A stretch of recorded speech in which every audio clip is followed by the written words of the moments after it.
नमस्कार दोस्तों, आज हम बात करेंगे एक ऐसे टॉपिक के बारे में जो कि हमारी हेल्थ के लिए बहुत ज़रूरी है, लेकिन अक्सर इग्नोर किया जाता है। जी हाँ, हम बात कर रहे हैं स्लीप स्टडी के बारे में और इसकी इम्पोर्टेंस इंडियन कंटेक्स्ट में। मेरे साथ है डॉक्टर संजय मनचंदा, जो कि डायरेक्टर हैं sleep medicine department sir Gangaram hospital में और एक पायनियर है sleep medicine and related disorder India में।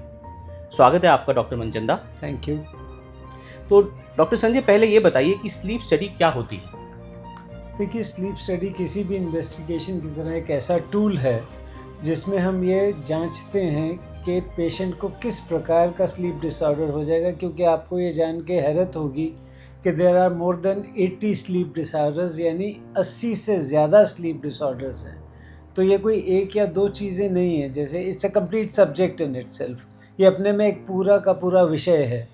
इसके अंदर जो है हम ये देखते हैं कि हम आपके ब्रेन की एक्टिविटी, आइज़ की, मसल्स की, हार्ट की, ब्रीदिंग की, बॉडी पोजीशन, लेग मूवमेंट्स, हर चीज़ साइमल्टेनियसली लाइव रिकॉर्डिंग कर रहे होते हैं, ताकि हम आपकी जो है या किसी भी व्यक्ति की स्लीप की एनालिसिस कर सकें।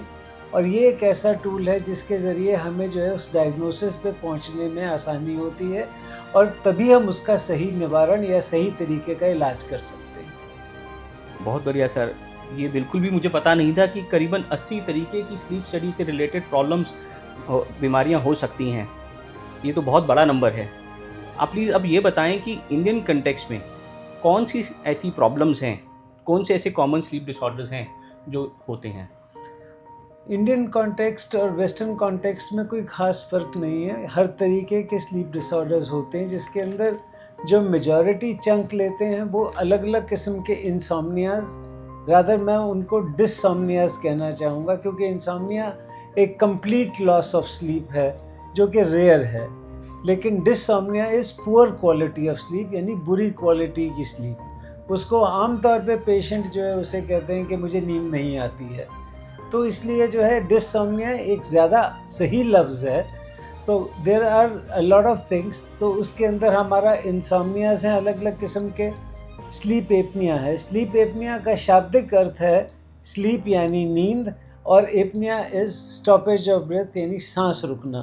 तो जब व्यक्ति की सांस नींद में रुके तब उसे हम स्लीप एपनिया कहते हैं, और उसके लिए कम से कम 10 सेकंड का वक्फा होना चाहिए और हर घंटे में 5 बार से ज़्यादा होना चाहिए, तब हम उसे पैथोलॉजिकल डिजीज़ मानते हैं। इसके अलावा पैरासोम्नियाज हैं, यानी नींद में चलना, नींद में बोलना, नींद में वायलेंस होना, ये सारी चीज़ें जो है ये कवर होती हैं पैरासोम्नियाज के अंदर।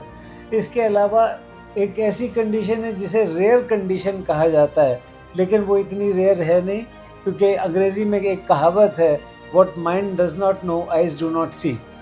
तो अगर आप उसके बारे में सोच ही नहीं रहे हैं, जिसे हम नार्कोलेप्सी कहते हैं।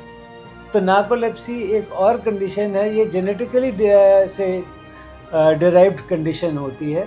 ये नहीं कि हर व्यक्ति में होगी फैमिली के, लेकिन चांसेस होते हैं कि स्किप्ड जनरेशन्स भी आएँ, मतलब कुछ में ना भी हो, लेकिन ये आम तौर पे जो है जेनेटिकली से इन्फ्लुएंस्ड से डायग्नोसिस है, जिसके अंदर जो है आपके जो मेन सिम्टम्स होते हैं वो होते हैं कि आपको एक तो दिन में नींद आती रहती है या स्लीप अटैक्स होते हैं, वो चाहे 15 मिनट के हों, 10 मिनट के हों, लेकिन उस नैप के बाद पेशेंट बेटर फील करता है। देन उसकी एक कंडीशन होती है जिसे हम कैटाप्लेक्सी कहते हैं, जिसके अंदर जो है कुछ क्षण के लिए आदमी की मसल पावर वीक होती है, जैसे वो ठिठक के गिरने वाला है पर फिर संभल जाता है। अमूमन वो बैठे हुए भी हो सकता है, लेटे हुए भी हो सकता है, चलते हुए भी हो सकता है। तो एक तरह से सडनली लिम्ब पावर लॉस होती है। उसके अलावा जो है इसके अंदर आपको जो है एक तरह से दिमागी तौर पे रेम स्लीप यानी सपने वाली स्लीप की जो है स्लीप की बहुताहत होती है। एक तरह से उसका जो पोर्शन है वो बढ़ जाता है। तो हमारी स्लीप के अंदर भी एक इम्पॉर्टेंट इशू होता है, वो होता है कि स्लीप डिस्ट्रीब्यूशन। जब हम बात करते हैं डिस्ट्रीब्यूशन की, तो आपको कितने % स्लीप डीप चाहिए, कितनी सपने वाली चाहिए, कितनी स्लो चाहिए, इसकी एक डिस्ट्रीब्यूशन है। इनफैक्ट ये एक तरह का मापदंड है कि आपकी स्लीप की क्वालिटी कैसी है। तो अगर उसके अंदर सपने वाली स्लीप जो नॉर्मली 15 से 20% से ज़्यादा नहीं होनी चाहिए, अगर वो उससे ज़्यादा होती है, तो उसके अंदर हमारे को सबसे बड़ी प्रॉब्लम है कि वो हमारी स्लो वेव स्लीप यानी आराम देने वाली स्लीप प्लस जिससे हमारी बॉडी री एनर्जाइज होती है या हमारी बॉडी की रिपेयर टिश्यूज़ काम करते हैं या उस टिश्यूज़ की रिपेयर होती है उस दौरान, वो कम पड़ने लगती है। तो इसलिए उस चीज़ का भी जो है एक्स्ट्रा ड्रीमिंग जो है वो भी नुकसानदेह होता है। उसके अलावा एक कंडीशन है जो restless leg syndrome. Restless leg syndrome again एक ऐसी कंडीशन है जिसको बहुत महत्व नहीं दिया जाता, मगर जो है it is a very important condition, क्योंकि ये एक तरह से इसे हम अंग्रेज़ी में स्लीप थीफ कहते हैं, यानी नींद चुराने वाली डिजीज़। तो अगर कई लोगों की नसें फड़कती हैं, ख़ास तौर पे काफ की मसल्स, तो उसे हम बोलते हैं रेस्टलेस लेग सिंड्रोम, जिसके हर झटके के साथ नींद दिमागी लेवल पे टूटती रहती है। तो पेशेंट को कभी भी वेलनेस की फीलिंग नहीं आती, चाहे वो 7 घंटे सो ले, 8 घंटे सो ले, 9 घंटे सो ले, आपको स्लीप डिप्रिवेशन का ही एहसास लगता है। और उसका रिफ्लेक्शन ये होता है कि आप दिन में सोते हैं या दिन के अंदर नॉन रिफ्रेश्ड फील करते हैं, जो आपकी बाकी सारी फैकल्टीज़ के ऊपर भी लोड डालता है। स्लीप एपनिया की एक इम्पॉर्टेंट इशू और है, क्योंकि इसी से जो है रिलेटेड है high blood pressure, cardiac failure, sudden cardiac arrest during sleep. कुछ लोग जैसे नींद में चले जाते हैं, उनके अंदर इसका जो है परसेंटेज लेवल बहुत हाई होता है।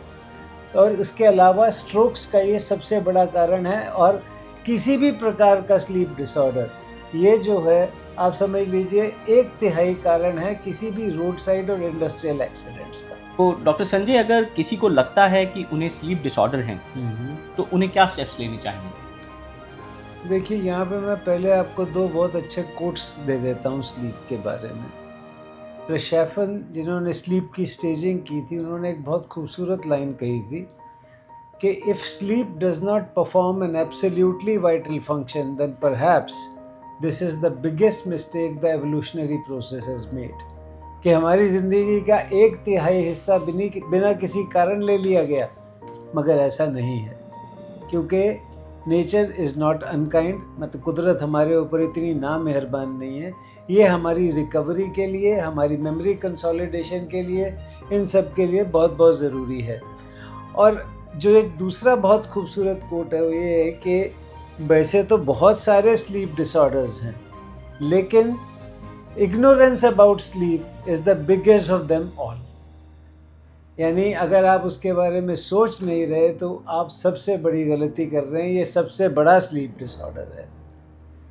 तो जहाँ तक ताल्लुक़ है आपके सवाल का, बहुत सारी चीज़ें होती हैं। अगर तो ये मोमेंटरी है, मोमेंटरी मीन्स जैसे पिछले 5-6 दिन में डेवलप हुआ, या किसी बेरीवमेंट से या किसी वर्क टेंशन से हुआ, तो then we can wait and watch. लेकिन अगर ये क्रॉनिकली जो है लगातार चल रहा है, तो आपको जो है you should go for a consultation with a slip specialist. क्योंकि वो स्लीप के बारे में ज़्यादा समझ पाएंगे और आपको भी शायद ज़्यादा समझा पाएंगे कि क्या दिक्कत पेश आ रही है और वो क्यों आ रही है। एंड वंस दे मेक, और जैसा कि हमने अपने पहले सवाल में कहा था कि व्हाट इज़ स्लीप स्टडी, जिसे हम पॉलीसोमनोग्राफी कहते हैं मेडिकल लैंग्वेज में, वो चीज़ जो है हम जब करते हैं तो हमें ये मालूम लगता है कि इनको क्या क्या पॉसिबिलिटीज़ हैं, और उसी की कंक्रीट बेसिस के ऊपर हम उनकी दवाई, मशीन या दोनों, या कुछ भी नहीं, या लाइफस्टाइल की चेंजेस से ठीक करना, ये सब उसी से हम इन्फर करते हैं। तो first thing is take a basically opinion from the sleep specialist, so that आपकी प्रॉब्लम की जो है दवाइयाँ ठीक शुरू हों। ये ज़रूरी नहीं कि किसी तरह आपको नींद कराई जाए। नींद का पर्पस सिर्फ नींद कराना नहीं है, नींद का पर्पस ये भी है कि आप अगले दिन फ्रेश उठें और आपकी डेली लाइफ अच्छी रहे।